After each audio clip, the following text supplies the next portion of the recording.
इस तोरण द्वार को देखकर मन में जो बाबा के दर्शनों की व्याकुलता होती है उसे मैं भली भांति समझता हूँ। आप लोग भी इतने दिनों से बाबा के दर्शनों के लिए व्याकुल थे और आज वो घड़ी आ गई है जब बाबा श्याम अपने भक्तों को दर्शन देने वाले हैं। आज हम आपको लेकर चलेंगे बाबा के नए दरबार में और दिखाते हैं आपको बाबा का नया स्वरूप। आ गया दर पे तेरे सुनाई हो जाए, जिंदगी से दुखों की विदाई हो जाए। तो हाय हेलो कुछ नहीं, बस जय श्री श्याम और जय श्री श्याम। यार सभी का मन करता है बाबा के दर्शन करने का, पर जो भक्त ट्रेन से यहाँ पहुँचना चाहते हैं वो आई बटन पर दिए गए वीडियो से सारी जानकारी ले सकते हैं और उसे देखकर जान सकते हैं कि वो ट्रेन से यहाँ पर कैसे पहुँच सकते हैं। और जो लोग बस से आना चाहते हैं उनको मैं सारी जानकारी वीडियो के लास्ट में दूंगा, क्योंकि आज सबसे ज़्यादा ज़रूरी है बिना देर किए आपको बाबा के दर्शन करवाना। तो जैसे ही मुझे पता चला कि बाबा का दरबार 6 फरवरी को शाम 4 बजे खुलने वाला है, मैं पहुंच गया सीधे खाटू पहुंचकर नहाने के बाद तैयार होकर मैं मंदिर की तरफ चल दिया। कई सारे भक्त मंदिर की तरफ जा रहे थे, मैं भी उनके साथ चल पड़ा। आपको तोरण द्वार के पास में कई सारे रिक्शे वाले मिल जाएंगे जो कि बोलेंगे आपसे कि चलो मंदिर के पास छोड़ देते हैं, लेकिन आप पैदल ही जाइएगा यार, क्योंकि दूरी इतनी भी नहीं है कि आपको रिक्शे से वहाँ जाना पड़े या फिर आपको रिक्शा करना पड़े वहाँ जाने के लिए। तो आप पैदल जाएंगे तभी तो आप आसपास सारी चीज़ों को देख पाएंगे। और मंदिर का रास्ता इतनी दूर नहीं है कि आपको वहाँ से रिक्शा लेना पड़े, तो आप वहाँ से मंदिर तक पैदल ही जाइए। और यहाँ पर अभी भीड़ बेहद कम है, क्योंकि सभी को मंदिर खुलने की जानकारी नहीं है और कुछ लोगों को जिनको जानकारी है उनमें से कुछ लोग इतनी जल्दी नहीं आ सकते, क्योंकि तुरंत यार कैसे कोई आ सकता है, क्योंकि ट्रेन का रिजर्वेशन करना होता है, फिर बस बुक करनी होती है, कई सारी चीज़ें होती हैं। तो जिनको जानकारी है उनमें से सिर्फ कुछ ही लोग यहाँ पर आए हुए हैं और हमें तो आपको बाबा के दर्शन करवाने थे, इस वजह से हम पहुँच चुके हैं बड़ी ही तीव्रता के साथ और बड़ी ही जल्दी। इस जगह पर आपको पता होगा कि पहले यहाँ पर निकास द्वार था। यहाँ से जब मंदिर के दर्शन करने के बाद यहाँ से एग्जिट दिया जाता था, यानी कि यहाँ से निकास था और भक्तों को यहीं से निकाला जाता था मंदिर में दर्शन करने के पश्चात। पर अब निकास द्वार को दूसरी तरफ बना दिया गया है ताकि जो भीड़ हो, जब भीड़ में कभी भक्तों को निकालना होता है या दर्शन करने होते हैं तो सहूलियत रहे, इस वजह से यहाँ से निकास द्वार को हटा के दूसरी जगह पे कर दिया गया है। वो भी मैं आपको वीडियो के लास्ट में जब दर्शन करने के बाद मैं आपको दिखाऊंगा कि निकास द्वार कहाँ पे है और कहाँ से हमें दर्शन करने के बाद निकलने को मिलेगा। और ये सारी सुविधाएं भक्तों की परेशानी को देखते हुए की गई हैं ताकि भक्तों को दर्शन करने में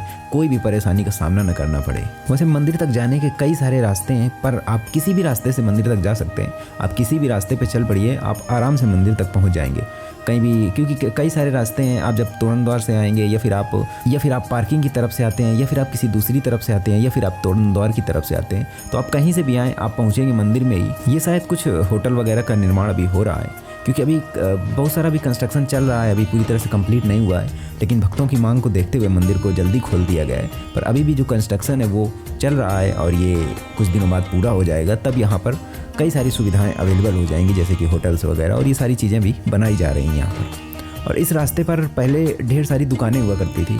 अगर आप पहले यहाँ पे दर्शन करने आए हुए हैं खाटू श्याम में, तो पहले यहाँ पे कई सारी दुकानें होती थी और यहाँ का जो रास्ता है वो बड़ा ही मतलब चौड़ा नहीं था, बड़ा ही सकरा सा रास्ता था जिससे कि भक्तगण जाया करते थे। लेकिन अब यहाँ से दुकानों को हटा कर और इस रास्ते को अभी चौड़ा किया गया है ताकि भक्तों को आने जाने में किसी समस्या का सामना न करना पड़े। और इस तरह से थोड़ी देर तक चलते हुए पहुँच गए मंदिर के मुख्य द्वार पर, जहाँ से कि भक्तगण इन 16 लाइनों में, जो 16 सीधी लाइनें हैं, इन लाइनों में प्रवेश करते हैं। और पहले ये लाइनें क्या थी कि ये पहले जिग जैग में थी, जैसे कि पहले आपने देखा होगा पहले ये लाइनें जिग जैग में हुआ करती थी, लेकिन अब इन लाइनों को पूरा सीधा बना दिया गया है ताकि आपको घूम घूम के न जाना पड़े।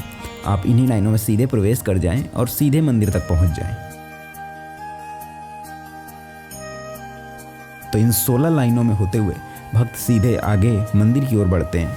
अभी ये जो ऊपर वाली जगह ये खुली दिखाई दे रही है, यहाँ पर अभी टीन सेट पड़ेगा, जिससे कि बरसात के मौसम में भी जब भक्त दर्शन करने के लिए आएँ या फिर लोग जब यहाँ पर आएँ तो बरसात के मौसम में भी उन्हें समस्या का सामना न करना पड़े और बारिश से बचे रह सकें। तो यहाँ पर अभी ऊपर टीन सेट डाला जाएगा और उसमें गर्मियों के लिए भी कुछ सुविधाएँ की जाएंगी और बरसात के लिए भी सारी सुविधाएँ यहाँ पर की जाएंगी।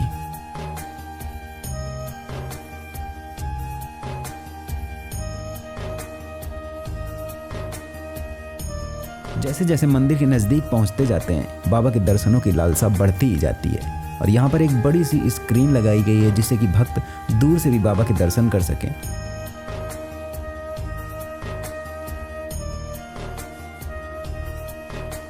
वैसे मुख्य मंदिर तक पहुंचते ही वो मोबाइल बंद करने के लिए बोलते हैं कि मोबाइल बंद कर लीजिए, फ़ोटो मत खींचिए, वीडियो मत बनाइए। पर आप टेंशन मत लीजिए, आप लोगों को बाबा के दर्शन हम ज़रूर करवाएंगे। और ये जो आप सामने देख रहे हैं, ये है बाबा का भव्य और बड़ा ही खूबसूरत नया दरबार, जहाँ से बैठकर वो अपने भक्तों को दर्शन देते हैं।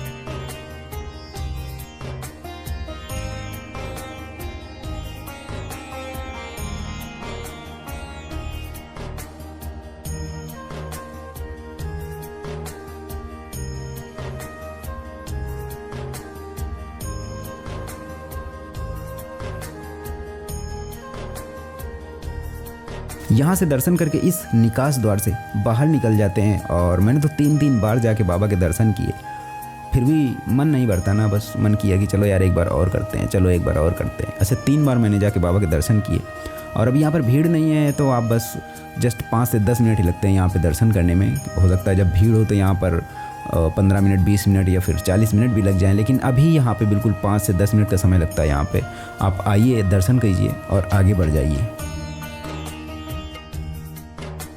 अभी भीड़ ना होने की वजह से ही वो आराम से दर्शन करने देते हैं और 1 मिनट तक आप यहाँ पे रुक सकते हैं। लेकिन जब आगे ज़्यादा भीड़ होगी तो हो सकता है इस टाइम को कम किया जाए और आपको कुछ ही सेकंड मिले बाबा के दर्शन करने के लिए। लेकिन फिर भी जो मंदिर अभी बना है बड़ा ही खूबसूरत है और यहाँ से बड़ा ही खूबसूरत दिखाई देता है बाबा का स्वरूप।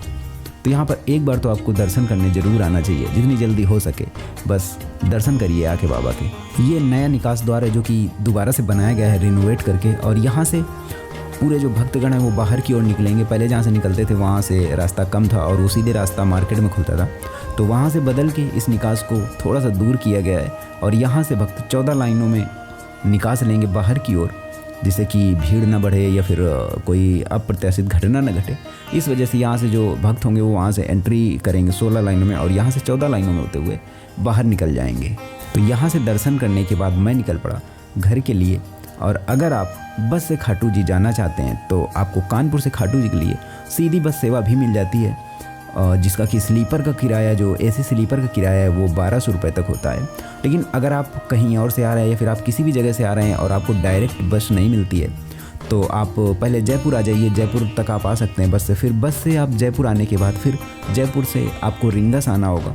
अगर आपको जयपुर से खाटू के लिए बस सीधे मिल जाती है तो आप उसको ले सकते हैं, लेकिन यार मोस्टली भीड़ की वजह से बस जो डायरेक्ट होती है वो नहीं मिलती है। तो आप पहले जयपुर से रिंगस आ जाइए और रिंगस से इस रिंगस चौराहे पर आपको कई सारी गाड़ियाँ मिल जाएंगी जो कि 40 रुपये में आपको रिंगस से खाटू लेके जाती हैं। तो आप पहले जयपुर से रिंगस आ जाइए और रिंगस से यहाँ से इनमें गाड़ियों में बैठ के आप खाटू पहुँच सकते हैं। और यही तरीका आप अपना सकते हैं वहाँ से वापस जाने के लिए, सेम तरीका आप अपना सकते हैं, क्योंकि आप पहले खाटू से रिंगस आइए और रिंगस से जयपुर पहुँच जाइए और जयपुर से आपकी जहाँ के लिए भी ट्रेन है या फिर बस है वहाँ के लिए आप अपनी बस या फिर ट्रेन ले सकते हैं।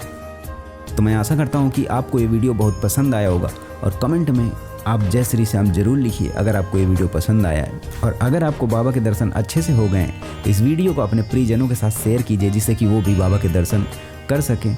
और मिलते हैं आपसे अगले किसी नए वीडियो के साथ। तब तक के लिए अपना ख्याल रखिए और जय श्री श्याम का नाम लेते रहिए।